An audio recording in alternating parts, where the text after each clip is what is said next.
Could you close the door, please? Yes. Thanks. It's windy. I'm just worried about the sound, because I can't really hear the sound here, so I can't do anything about it. It's real crap. But okay, we'll just go. My name is Ilke and I am from the organization called Sunbeams. We are working to inform people about sustainable lifestyle in Belgium, how they can have a sustainable lifestyle, and I'm currently the president of this organization. What would you say to Europeans to encourage positive actions that protect forests? Well,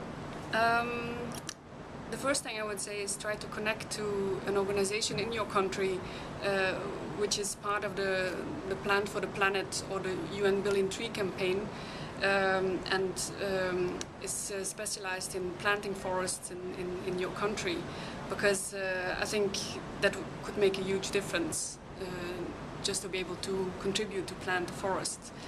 And additionally, I would say try to plant trees wherever you can, in your own garden, with your kids, in your school, in your neighborhood. Yes, that is what I would say. And what are you, your organization, doing to address forest issues? We are organizing an annual tree planting event. We already planted 2 forests here in Belgium.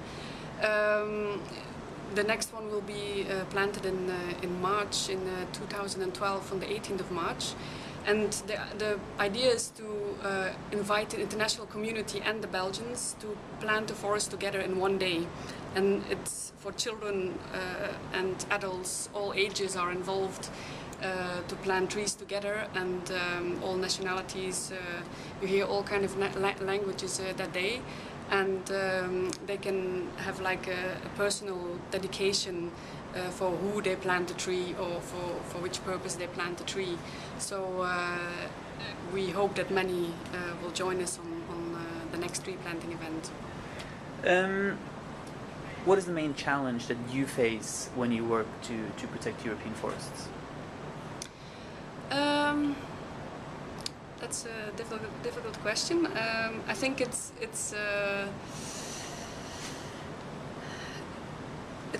very difficult to get a permission in Belgium to plant the forest. So we have to work together with a forest association, and sometimes it can take up to 3 years to get a permission to plant the forest. I mean, first of all, Belgium is very small, and the land is already dedicated to a specific purpose. So in order to change it into a forest, it's quite a challenge sometimes to face the bureaucratic hurdles. But having said that, I think it's also often a challenge to convince people that they can make a difference as an individual, that they don't have to sit back and see what is happening, but that they really can act and plant the forest in one day. And it's a great feeling to do that. So I would turn it into a positive way and say that everyone can make a difference to plant a forest. What do you think of the term tree hugger? I love it.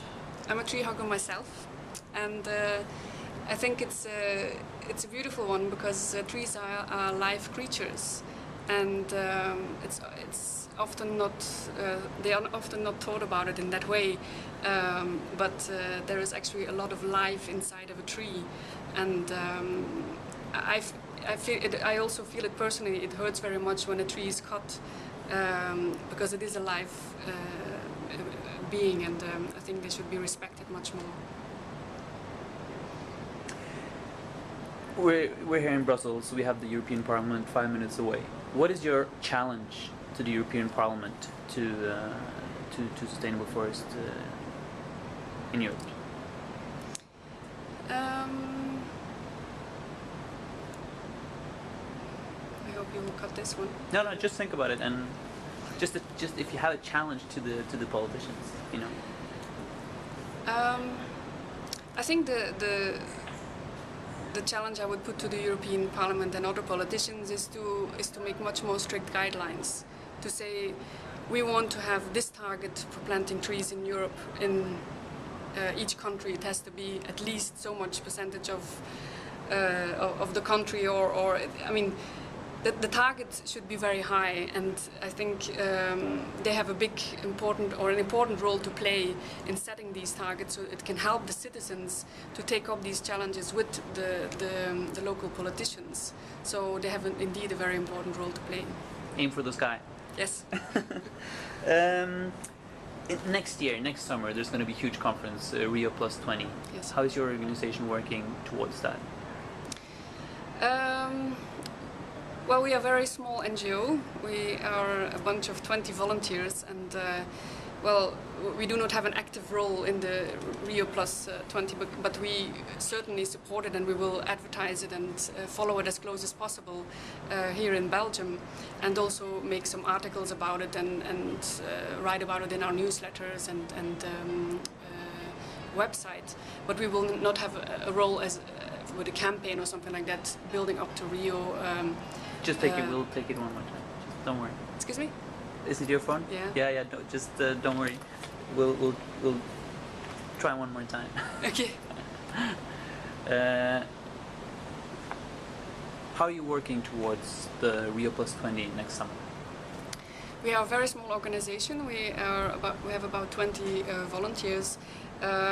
So we will not go to Rio ourselves and play a role there, but we will certainly advertise it in our or write about it in our newsletters and website, and follow the debate and make the link to Belgium, what people can do here in Belgium, because that is what we are dealing with.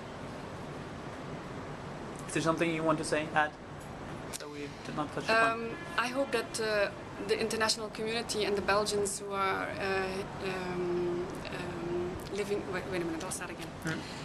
I hope that the international community will plant a forest together with Sunbeams on the 18th of March. And you can find the information on our website, www.sunbeams.eu.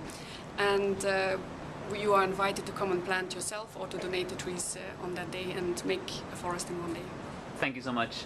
You're welcome.